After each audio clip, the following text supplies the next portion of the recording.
Hola, ¿qué tal? ¿Cómo están? Bienvenidos a la tercera entrega de este taller de fotografía. Vamos a hablar hoy sobre sensores y megapíxeles.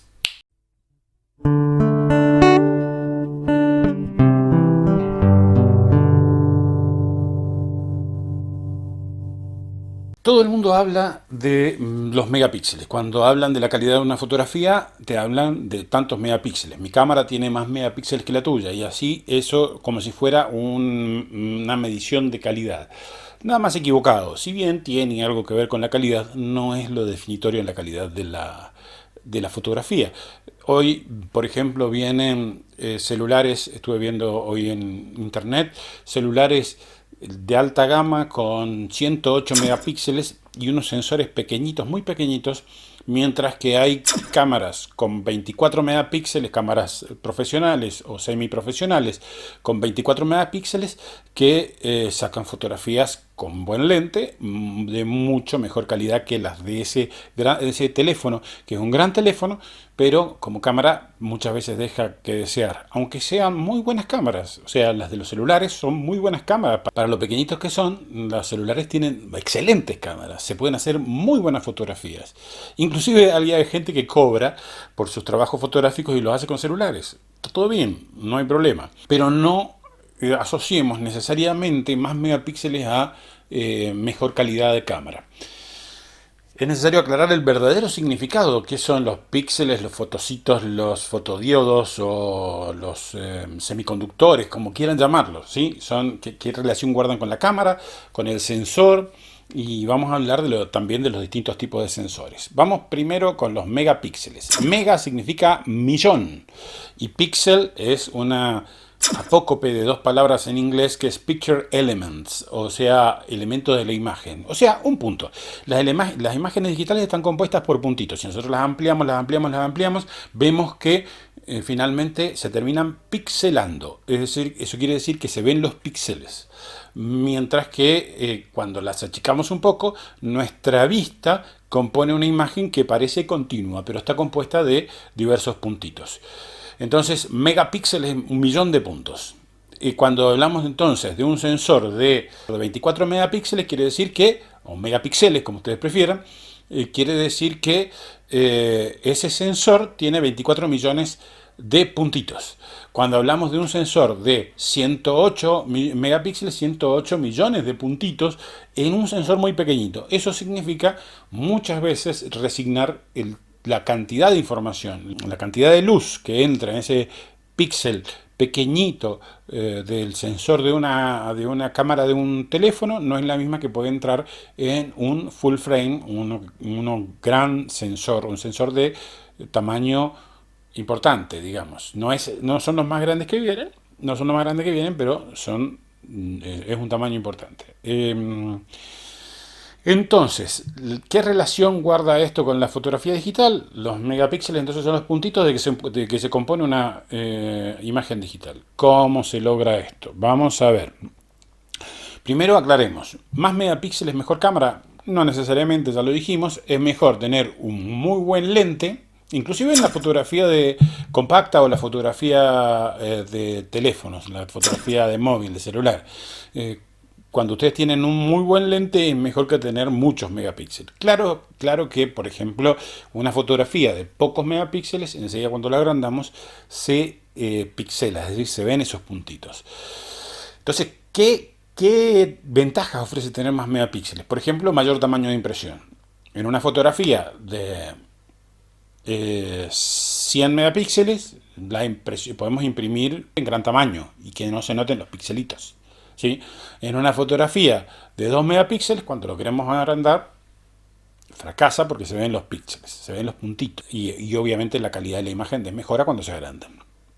¿Qué otra cosa conviene de tener muchos megapíxeles?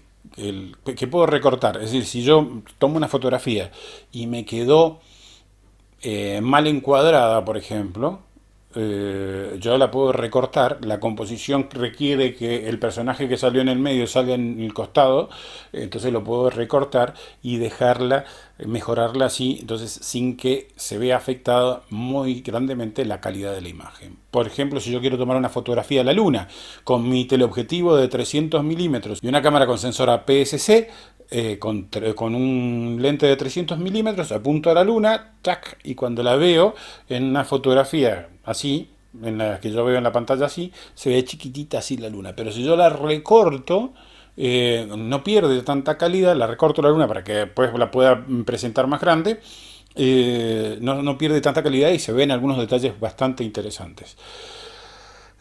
Entonces tengo posibilidad de recortar más. ¿Qué más puedo tener? Bueno, más megapíxeles, obviamente, con tamaños de sensor grande y buena lente, me garantiza una mejor fotografía. Aunque la fotografía, lo más importante de una mejor fotografía está del otro lado de la cámara. Es el fotógrafo, digamos. Por más megapíxeles que tengamos, si no tenemos un buen objetivo y un sensor de calidad, la fotografía no va a ser de excelente calidad. Aunque, digo, los teléfonos tienen cada vez más mejores cámaras, tienen sus limitaciones por el tamaño. El objetivo, entonces, recordemos siempre, es la parte más importante de la cámara. Cuando pensamos en ver una fotografía en pantalla o en imprimirla, tenemos que pensar que la foto se vea bien. Aquí tenemos que hablar de resolución. ¿Qué es la resolución? Es la concentración de píxeles en un espacio determinado.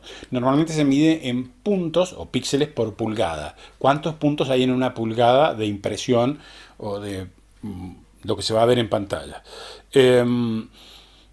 Son diferentes la cantidad de píxeles que necesito según el fin de esa imagen. También se suele utilizar, en vez de ppp, puntos por pulgada, dpi, dot per inch en inglés, o lo mismo, puntos por pulgada. Para imprimir nosotros necesitamos entre 200 y 250 puntos por pulgada en la imagen. Mientras más grande la imagen, más vamos a necesitar, pero más o menos a partir de ahí.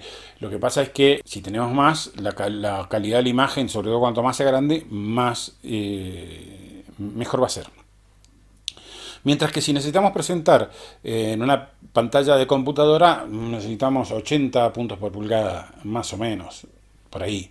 Y si la pantalla es del celular, mucho menos.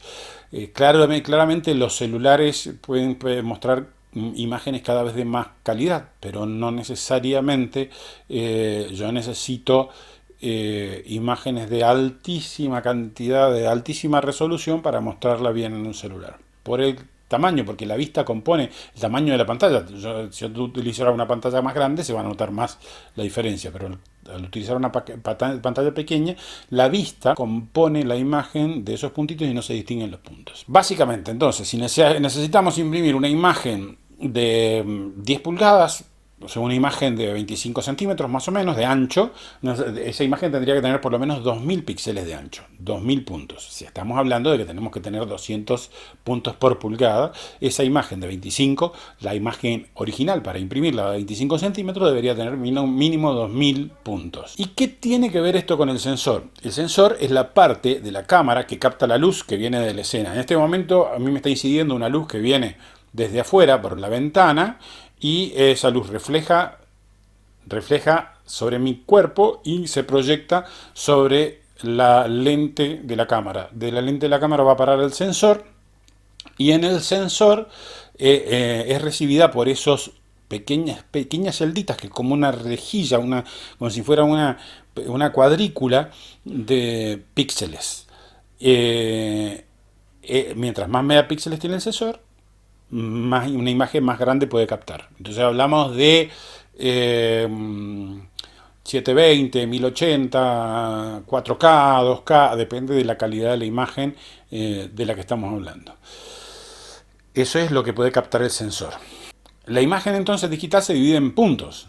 Tantos puntos como pequeños sensores tiene el sensor de la cámara. Ese gran sensor, digamos, que está compuesto de millones de sensores. Este sensor entonces transforma la luz en un código de pequeños puntos que tienen una carga eléctrica determinada, y esa carga eléctrica se transmite a un procesador, que es como el cerebro de nuestra cámara, y ese procesador la transforma de manera que se pueda mostrar como imagen digital. Transforma esas cargas eléctricas en puntos de colores para que se pueda mostrar luego en la pantalla. Entonces, existen diversas clases de sensores, ¿sí? Lo primero que tenemos que hablar es del factor de forma. ¿Qué es el factor de forma? La relación entre el ancho y el alto. Siempre, o casi siempre, las fotografías se toman, aunque el uso de celulares ha impuesto la horrenda costumbre de tomar fotografías de menos ancho que alto.